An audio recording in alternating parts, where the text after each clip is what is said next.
राधा वल्लभ श्री हरिवंश प्यारे भक्तों, कैसे हैं आप सब। आई होप आप सब बहुत अच्छे होंगे। मैं भी बहुत अच्छी हूँ। आज मैं लेकर आई हूँ एक बहुत प्यारा सा वीडियो। आज मैं आपको दर्शन कराने वाली हूँ वृंदावन धाम में नीम करौली बाबा जी के आश्रम के। जी हाँ, आपने सही सुना। बहुत सारे लोगों को पता है कि ये बाबा नीम करौली जी का आश्रम भवाली रोड नैनीताल में ही स्थित है, परंतु ऐसा नहीं है। बाबा अपने अंतिम समय में श्रीधाम वृंदावन आ गए थे और वो शरीर यहाँ पर आए थे और उन्होंने अपने जीवन के अंतिम क्षण यहीं पे व्यतीत किए थे। आज मैं आपको कराने वाली हूँ दर्शन इस अलौकिक दिव्य जगत के। यहाँ पे आने के बाद आपको ऐसा अनुभव होगा कि मानो आप साक्षात बाबा के पास ही आ गए हो। तो भक्तों, जैसे ही मैं यहाँ आई तो देखिए आज है मंगलवार और कितने प्यारे दर्शन हो रहे हैं। आके सर्वप्रथम मैंने यहाँ पे प्रणाम किया और दर्शन मैंने पहले ही कर लिए थे, ये वीडियो मैंने बाद में शूट किया है।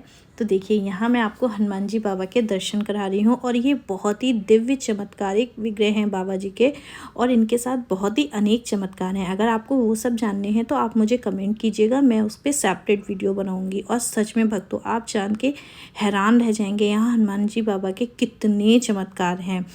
यहाँ से आगे चल के मैं आज जाने लगी थी परिक्रमा करने। बाबा की परिक्रमा करके हम आगे निकलते हैं, जहाँ पे आगे जाके श्री राम मंदिर है। भक्तों, सच में यहाँ पे परिक्रमा करते पे आते ही इस जगह मेरा मन ऐसा शांत हो जाता है कि मुझे लगता है कि शायद मैं दुनिया के झंझटों से दूर आ गई हूँ। तो यहाँ पर परिक्रमा करते हुए मैं जा रही थी यहाँ पे श्री राम जी के दर्शन करने। यहाँ से निकलते ही हमें मंदिर मिलता है श्री राम जी का, माता जानकी जी का। मंदिर में प्रणाम करके मैं आगे आई। यहाँ पे मैंने दर्शन किए और दर्शन करने के बाद बहुत ही मन को सुकून मिला। यहाँ श्री राम जी, माता जानकी, लक्ष्मण भैया, हनुमान जी और बाबा नीम करौली जी स्थित हैं। तो यहाँ पे दर्शन करके यहाँ भक्तों आप देखेंगे कि साइड में दो माता जी बैठी रहती हैं जो परमानेंट या हरे राम कीर्तन कर चलता है। उनका हरे कृष्णा महामंत्र 24 घंटे चलता है। भक्तों, ये इतनी दिव्य जगह है ना कि मैं शायद उतना बता भी ना पाऊँ जितना कि आप आने पर महसूस करेंगे। यहाँ से निकल के हम आगे बढ़ते हैं, अंदर जाते हैं। देखिए कितना सुंदर भव्य अलौकिक दर्शन है। बहुत सुंदर सुंदर गार्डन है, मन को बिल्कुल लुभा लेने वाला दृश्य है। यहाँ पे जैसे हम आगे बढ़ते हैं तो यहाँ कुछ रूम्स बने हुए हैं, जो रूम्स यात्रियों के लिए अवेलेबल भी होते हैं। लेकिन यहाँ पे भक्तों ना पहले से बुकिंग करानी पड़ती है, एकदम से आके आपको रूम नहीं मिलता है। तो यहाँ पे सुंदरकांड चल रहा था, मुझे बहुत अच्छा लगा। मुझे याद आ गया कि जब बाबा ने हमें भी अवसर दिया था सुंदरकांड कराने का। यहाँ आने के बाद मैं आ गई समाधि पर। ये बाबा की समाधि है।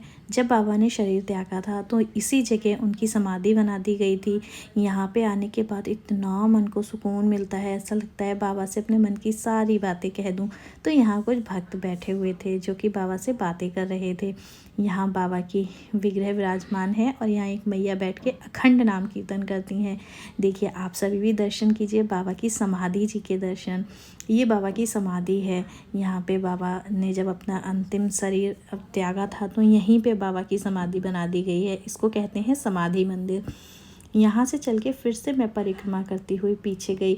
भक्तों, ये जो जगह है ना, ये सच में मेरी फेवरेट जगह है।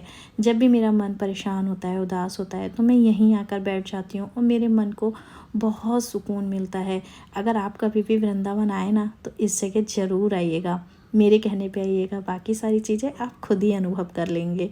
तो यहाँ से मैं जैसे ही आगे निकलने लगी थी तो मुझे लग रहा था कि मैं थोड़ी देर बैठ लूँ, लेकिन मैंने दर्शन तो पहले ही कर लिए थे जैसे आपको बताया। ये सिर्फ मैंने आप लोगों के लिए ब्लॉग शूट किया था ताकि आप सब भी मेरे साथ बाबा के दर्शनों का लाभ उठा सकें, जो भक्त यहाँ नहीं आते हैं। यहाँ जाके देखिए भक्तों, ये है बाबा का दीवान। यहाँ पे बाबा की बैठक हुआ करती थी। ये बाबा की वो कुटिया है जो बाबा के टाइम में बनी थी। यहाँ पर भी सुंदरकांड का पाठ हो रहा था और इस जगह मुझे बहुत अच्छा लगा। बाबा ने मुझे भी पिछले साल अवसर दिया था और बाबा अब पता नहीं कब अवसर देंगे। खैर, बाबा से यही प्रार्थना है कि मुझे भी जल्दी से अवसर दीजिए सुंदरकांड करने का। तो ये एक बाबा जी की कुटिया है जिसमें बाबा जी अपने भक्तों से मिलते थे। ये सिद्धि माँ की कुटिया है जो बाबा जी के साथ रहती थी माता जी सिद्धि माँ, बहुत सारे भक्त जानते होंगे। ये उनकी कुटिया है और यहाँ पे माँ के दर्शन होते हैं। तो यहाँ पर मैंने किए माँ के दर्शन और दर्शन करने के बाद यहाँ पे बहुत शांति रहती है भक्तों। दर्शन करने के बाद जब मैं निकली तो मैं बाबा की इस कुटिया के अंदर नहीं गई थी। हालांकि जाने में कोई प्रॉब्लम नहीं थी, लेकिन वहाँ पे लिखा हुआ है कि आप फ़ोन वर्जित है। लेकिन बहुत सारे भक्त वीडियोस बनाते हैं, लेकिन भक्तों मेरे मन में नहीं आया। मेरा मन ने कहा कि नहीं, यहाँ नहीं। वो बाबा का एकांतिक कमरा है, वहाँ बाबा विश्राम करते हैं, तो वहाँ बाबा को डिस्टर्ब नहीं करते हैं।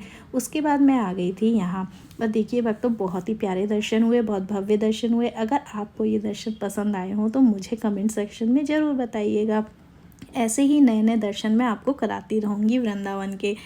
तो अगर आपको वीडियो पसंद आया हो तो लाइक कमेंट सब्सक्राइब ज़रूर कीजिएगा, और आप बताइएगा आपको वृंदावन में कहाँ के दर्शन करने हैं। मैं आपकी डिमांड के अनुसार भी आपको दर्शन कराऊंगी, और वैसे तो मैं डेली आपको एक नई जगह के दर्शन कराऊंगी। तो अगर आप मेरे चैनल से जुड़ते हैं तो आपको डेली वृंदावन के एक नए नए मंदिरों के दर्शन मिलेंगे, और आप घर बैठे ही वृंदावन की परिक्रमा कर पाएंगे कार्तिक मास में।